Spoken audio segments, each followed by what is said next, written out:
Jansangram news, बातमीची सत्यता हीच आमची ओळख। औषधांचा कचरा की मृत्यूचा सापळा, वर्ध्यात प्राण्यांचे जीव धोक्यात। आज वर्धा शहरामध्ये एक अत्यंत गंभीर आणि धक्कादायक प्रकार समोर आला आहे। शहरात प्राण्यांच्या जीवाशी खेळ सुरू असल्याचा आरोप करण्यात येत आहे। वर्ध्यातील वैद्यकीय औषधी मार्केट परिसरामध्ये कालबाह्य औषधे उघड्या कचऱ्यात टाकली जात असल्याचा प्रकार उघडकीस आलाय।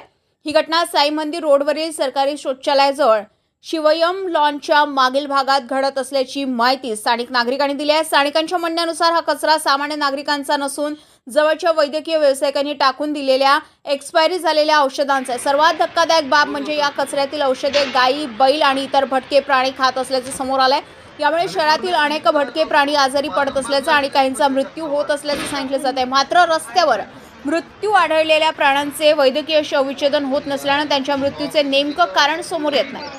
दरम्यान या प्रकरणावर गौरक्षा हिंदू दलानं तीव्र संताप व्यक्त केला असून प्रशासनाकडे तात्काळ चौकशीची मागणी केली आहे। गौरक्षा हिंदू दलाचे जिल्हाध्यक्ष किशोर सोनी यांनी मागणी केली आहे की दावा मार्केट परिसरात टाकली जाणारी कालबाह्य औषधे तात्काळ थांबवावी, दोषी वैद्यकीय व्यावसायिकांवर कठोर कारवाई करावी, तसेच शहरातील मोकाट प्राण्यांच्या संरक्षणासाठी ठोस उपाययोजना कराव्यात। या पार्श्वभूमीवर आता मोठा प्रश्न उपस्थित होत आहे, प्राण्यांच्या जीवाशी खेळ करणाऱ्यावर प्रशासन कारवाई करणार का आणि शहरातील या धोकादायक प्रकाराला आळा कधी बसणार, या प्रकाराकडे संपूर्ण शहराचं लक्ष लागलंय। ओम घोडमारे, जनसंग्राम न्यूज, वर्धा।